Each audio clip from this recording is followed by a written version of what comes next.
Hi, I'm Cassandra, and I'm going to be talking about the 1993 cult classic, Dazed and Confused. But first things first, let's just establish one thing. Everyone loves movies from the 80s.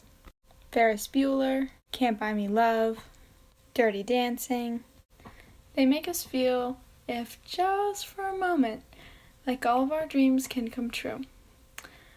But unfortunately, this sets a dangerous precedent.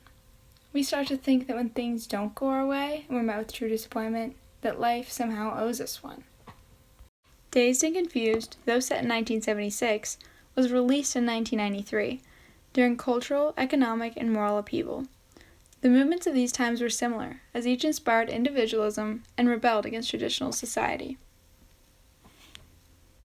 which the 80s were full of. Their music, and therefore their essence, were similar. Dazed and Confused reverses the culturally correct movies and lifestyle of the 80s, using the 70s as a reflection of the 90s. Movies like Ferris Bueller and Dirty Dancing were a utopia. Anything that had seemingly gone wrong had actually gone right, the protagonist could do no wrong, and the values that were fought for were always accepted in the end. Nostalgia for the 80s runs high, and for good reason. Aside from the fun music, virtually every piece of pop culture from this time was a semi-believable, formulaic fantasy that pushed reality aside. The 90s were a return to the freedom, diversity, and bittersweet realism of the 70s through their change, movements, and vulnerability, and Dazed and Confused reflects this. The transition from the 80s to the 90s was a time of disenchantment. But was the comfortable fantasy of the 80s and its pop culture really better than reality? I say no, and so does Dazed and Confused. It took the utopian world of 80s teen movies and turned it on its head, showing us that reality is more fulfilling than fantasy. Dazed and Confused is full of ruined plans, unnoticed righteousness, and bad friends, but this realism makes it all the more free. When things are allowed to go wrong, the things that do go right feel so much righter. So what's this movie all about? Strap in for a ride, 'cause you might get a little dazed and confused. Dazed and Confused is less of a plot-driven, cause-and-effect story with a nicely wrapped ending than it is a portrait memoir of a day in the life of the high schoolers it follows. It's set in 1976 Texas and follows quarterback Randall Pink Floyd and his friends. Pink, though the popular quarterback, hangs out with diverse crowds, including athletes, stoners, and geeks. The athletes, Pink, Don, Benny, and Melvin, fixate their transition from juniors to seniors on continuing their tradition of torturing the incoming freshmen. During their attempts, which usually end in success, unfortunately for the freshmen, Pink befriends freshman Mitch, his buddy Jody's younger brother, and invites him to the highly anticipated keg party that's supposed to happen later that night. All the while, Pink is faced with a tough decision.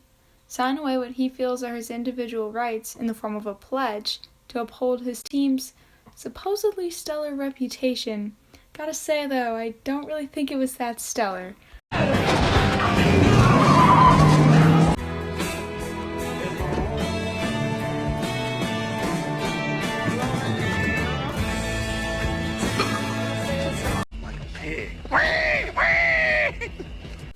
I mean, what the heck was that last thing there?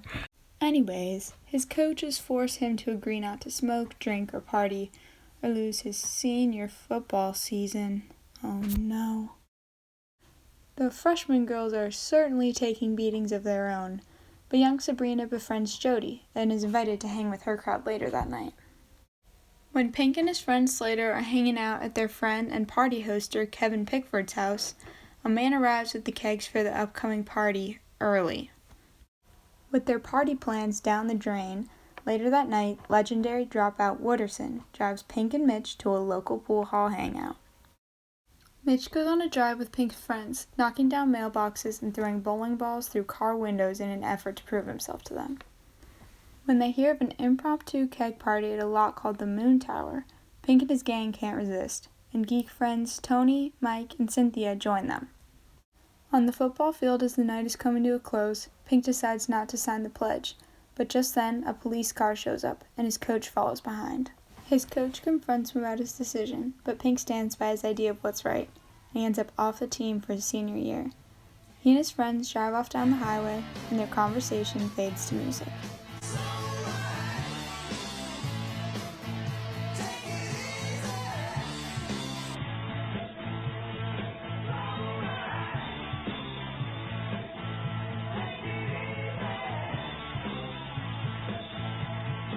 Dazed and Confused opposes the illusion of 80s movies, encouraging appreciation of life with all its hardships, both big and small, through its ruined plans, purposeful ignorance of the correct film, and reversal of popular tropes. Dazed is chock full of disappointments, both subtle and obvious ones, all of which paint a beautiful picture of life's flawed reality through their go-with-the-flow acceptance of ruined plans in order to uphold the value of real life over the melodramatic daydreams of 80s movies.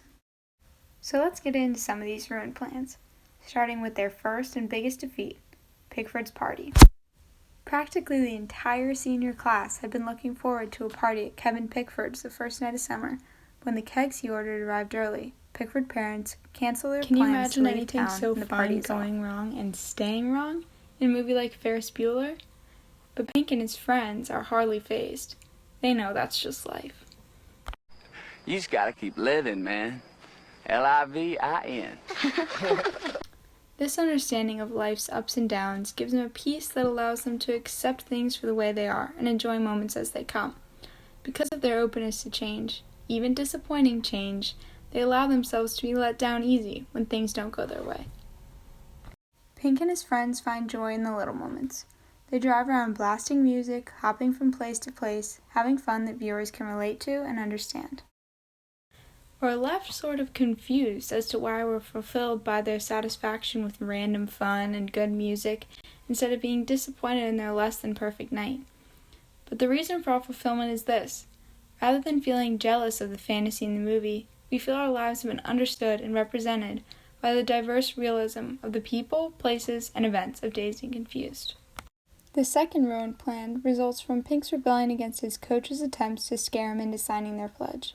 His refusal to submit ends now with a dramatic conversion and apology from the coach, but with Pink's likely loss of his senior season as quarterback. As the star quarterback going into his last year of high school, you'd expect Pink would do anything to ensure his senior season. But as it turns out, he's more grounded in acting on principle than we'd expect. When Pink's coach tells him he can't hang out with a certain crowd anymore, even though these guys are his friends, it's easy for Pink to pay no mind. He knows this is wrong. When he's told he has to sign a no alcohol or drugs pledge sheet, his decision is obviously a little bit harder. But Pink knows his coach is asking them to sign it to uphold some good boy reputation, which again, I'm not quite sure where he's getting this idea from. And he's not asking them this out of good-natured guidance. So Pink refuses. Whether Pink's decision was right or wrong, it's respectable. It might seem as though he's choosing drinking over football, but it's not as simple as that. Pink refuses to sign the pledge because he sees it as the coach attempting to take his freedom out of his hands and control some aspect of his life that just isn't control. Whether Pink's friends know it or not, they're ready and willing to suck up to the coach if it means they get their senior season. But this isn't about whether Pink's decision was right or wrong. It's about the result of this decision. He loses his senior season, but the protagonist is always supposed to get what he wants in the end. His opposition is supposed to have a dramatic conversion where he realizes the protagonist was right all along. But that's not real life, so that's not how Dazed does it either. I'd say this realism makes Pink all the more strong for sticking to his guns, even though his friends disagree. The melodrama of 80s movies isn't real, and we should be glad it isn't. Because their big party gets canceled, Pink and his friends are given the opportunity to find joy in the small things and realize that change, even disappointing change, doesn't have to be crushing. Pink's perseverance through continued opposition from even his closest friends demands a strength of character that wouldn't be necessary otherwise. Both the character's simple joy and Pink's misunderstood stubbornness point to the fact that reality provides a deeper fulfillment than fantasy.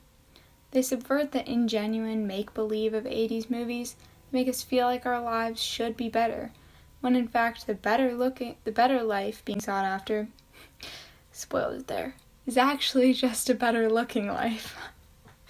Dazed and Confused does just about everything a movie isn't supposed to do. They dumb it down in advertising, barely contain a plot, and don't fully maintain one person as their protagonist.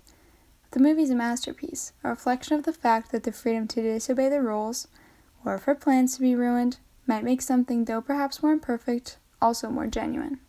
They made their movie out to be a generic, stereotypical high school comedy rather than the iconically accurate masterpiece it is, something 80s movies did the opposite of. Do you think this movie would be a subtly reflective representation of how the 70s was returning to the values and issues of the 70s?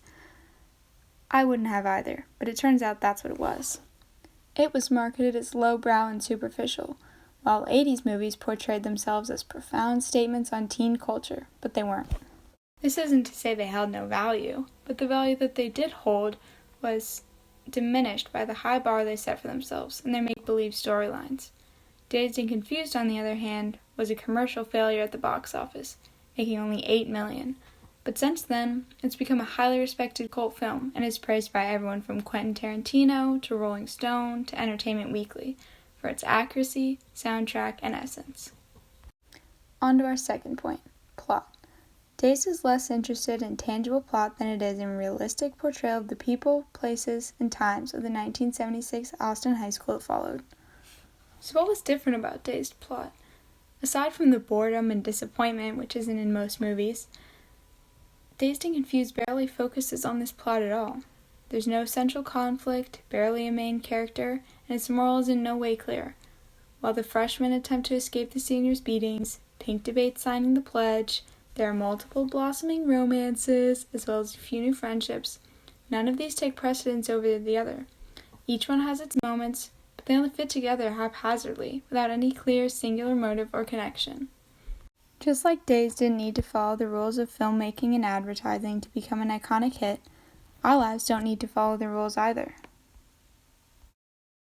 We should be able to be happy without everything aligning perfectly with what others think should bring us happiness. Because if we constantly compare our lives to unreasonable standards, such as the ones set by 80s movies, it will never measure up and we'll never be satisfied. As our third and last point, we'll explore how Dazed and Confused reverses popular tropes that are commonly seen in movies, but almost never in real life. The first trope reversal concerns our main protagonist, Randall Pink Floyd, and the fact that he is in no way perfect. In many movies, the protagonist is seemingly unable to do anything wrong, or at least on the rare occasion that they do something wrong, they always learn their lesson by the end. Think of Ren from Footloose or Ferris Bueller. They're incredibly likable, always right, and though they might be troublemakers, they only make trouble for the unlikable, unreasonable authority figure that's always on their back. But Pink isn't one of these protagonists. He encourages and participates in bad behavior, even knocking down a mailbox and encouraging Mitch to throw a bowling ball through a car window. Pink is a realistic main character. He's not the best friend, he doesn't have the best friends, he steps out of line pretty often, but no character should be made flawless because no person is. It just makes them feel forced and inorganic, taking away from their character as a whole. Dazed and Confused ignores the typical storyline in which the underdog geek beats up the tough guy greaser, opting instead for a much more realistic route. Usually in movies, when the popular jock mistreats the supposedly weak nerd, the nerd ends up deciding he's had enough and socks the other guy in the face, knocking him out with one punch. Dazed takes a different approach. When Geek Mike decides to go after tough guy Clint, who's a wife-beater wearing, goatee-having, greaser kind of guy, he gets rocked. Mike lands one punch but is very, very quickly taken down, and Clint pummels him until Pink and his good-natured jock friends come save him. This is not only much more realistic, but it also makes Mike semi-more respectable for going after Clint, even though he knows that he'll probably get pummeled. A scene like this, from Pretty in Pink, one of John Hughes' 80s movies, it may be pretty sweet to see the tough guy's downfall when the geek takes down Mr. Cool Guy. We aren't really satisfied because we know things wouldn't turn out that way in real life. In Dazed and Confused, on the other hand, we're able to be at peace with the result of Mike's fight because his courage, despite his very easily foreseeable loss, makes him all the more respectable. Plus, I think it'd be a bit cheap to have the nerd win just because we want him to. Cliques and stereotypes are the villains of most teen movies, especially those from the 80s like Breakfast Club. Pink floats from clique to clique, hanging with geeks, athletes, stoners, and popular crowd. Though this is cool, it's neither an act of charity nor an incredible feat. Cliques aren't usually popularity cults or exclusive, impenetrable circles where only those who fit its stereotype are allowed in. Much more often, they're simply just a group of friends. There's no need to demonize them to no end. It's unrealistic, tacky, and encourages a pessimistic view of their reality in school. Tropes like the perfect protagonist, like Ferris Bueller, the geek versus the tough guy, and high school's cliques flooded the movie scene in the 80s. Though there were hints of truth in these portrayals of high school life, and some important lessons were learned from them, they continued to become more and more dramatized until they lost much of their value. Breaking out of these popular trope patterns of the 80s movies allowed them to reflect the truth of life of a teenager using their 90s-era realism, rather than turning it into a fantastical parable that became so far from the truth that its lessons did too. After living through the pop culture of the 80s, Linklater, Dazed director, knew that what was needed in America was a reminder of reality. Dazed's 70s setting was a reference to the similarities between this time and the early 90s. The organic freedom and disenchantment were a perfect catalyst for the kind of honesty those times needed. Even Linklater himself said that he was attempting to make an inverse John Hughes movie. And he delivers. Dazed and Confused certainly doesn't sugarcoat. The immediate sugar high of the 80s movies was totally absent from Dazed and Confused. I was uncomfortable after watching. I'd expected a wild, unreasonably fun party story, but I ended up with a loose portrait of the realisms of teenage life. There was disappointment, wrongdoing, and no character was 100% likable. There wasn't even one plot, no one clear lesson, no one character group. We should learn to love reality more than fantasy, to be able to confront the discomfort and disappointment in our lives rather than pretend it's not there. I had to think about it, let it grow on me, but Dazed and Confused was so much more intimate and organic, much more within reach, and therefore, much more fun. Dazed and Confused is about being comfortable with the uncomfortable, and embracing life for what it is, a much deeper embrace.